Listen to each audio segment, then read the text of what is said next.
భారత రాష్ట్రపతి ద్రౌపది ముర్ము శీతాకాల విడుదలలో భాగంగా 5 రోజుల పాటు హైదరాబాద్ లో బస చేయనున్నారు. ఈ నెల 17న రాష్ట్రపతి ముర్ము హైదరాబాద్ చేరుకుంటారు.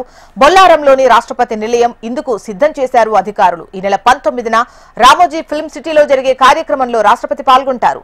20వ తేదీన గచ్చిబౌలిలోని శాంతి సరోవర్లో గ్లోబల్ పీస్ కమిటీ ఆధ్వర్యంలో నిర్వహించే కార్యక్రమాలకు హాజరవుతారు. ఈ నెల 21న రాష్ట్రపతి వివిధ వర్గాల ప్రతినిధులతో సమావేశమవుతారు. ఆ తర్వాత నిర్వహించే తేనీటి విందులో ఆమె పాల్గొంటారు. ఈ నెల 22న ఉదయం తిరిగి ఢిల్లీకి బయలుదేరి వెళతారు. డీటెయిల్స్ మనకు రీజనల్ కోఆర్డినేటర్ అశోక్ అందిస్తారు. అశోక్, రాష్ట్రపతి ద్రౌపది ముర్ము హైదరాబాద్ పర్యటన ఖరారైంది. ఏదైతే శీతాకాల అభివృద్ధి కోసం ఆమె హైదరాబాద్ కు నెల 17న వస్తున్నారు. మొత్తం 5 రోజుల పాటు శీతాకాల విడిలో భాగంగా హైదరాబాద్ లో రాష్ట్రపతి ద్రౌపది ముర్ము ఉంటారు. ఏదైతే 17వ తేదీన రాష్ట్రపతి వస్తారు.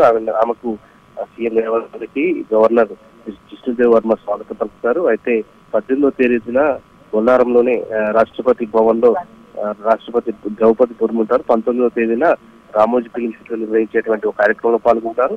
20న గచ్చిబౌలిలో జరిగేటువంటి శాంతి సరోవర్ గ్లోబల్ పీస్ ఆడిటోరియంలో జరిగేటువంటి ఒక కార్యక్రమంలో పాల్గొంటారు.